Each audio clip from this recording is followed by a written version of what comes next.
Hey everybody, thanks for joining us again. We're continuing our discussion on anemia.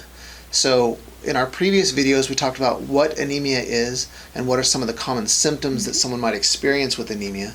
We talked about how anemia is an inefficiency of the red blood cells to carry oxygen, and that some common symptoms are bruising, fatigue, dizziness, hair loss. Well, now let's pretend somebody has these symptoms.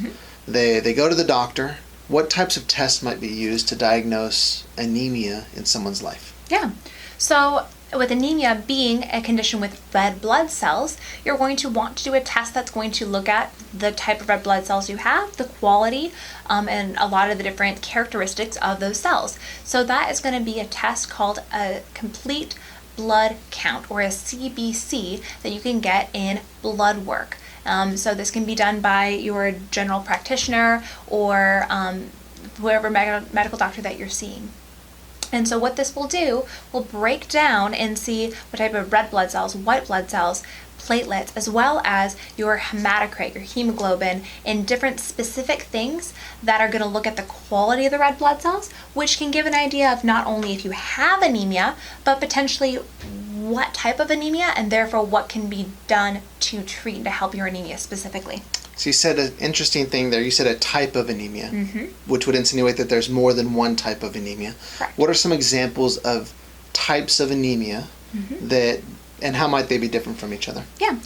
So there are different types. There is macrocytic anemia. That means that your red blood cells are too big. So whenever blood cells are created, they're on purpose larger, and then as they mature, they get much smaller.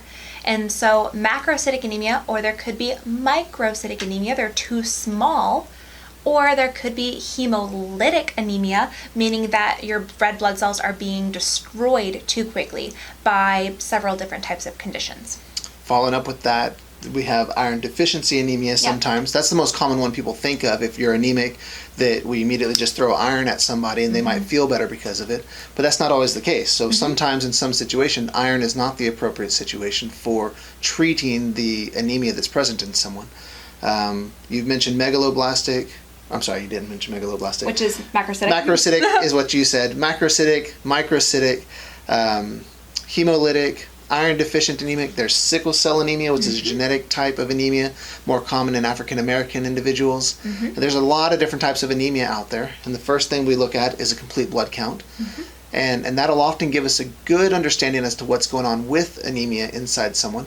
But sometimes it doesn't give us all of the answers. For iron deficiency anemia, for example, one of the best tests we could add to that complete blood count would be a Ferritin Test, which tells us how much available iron is present. Because in certain situations, the blood test may appear normal, but yet we still have all the symptoms of anemia. We're bruising all the time. Everything seems bad. So we're just borderline anemic.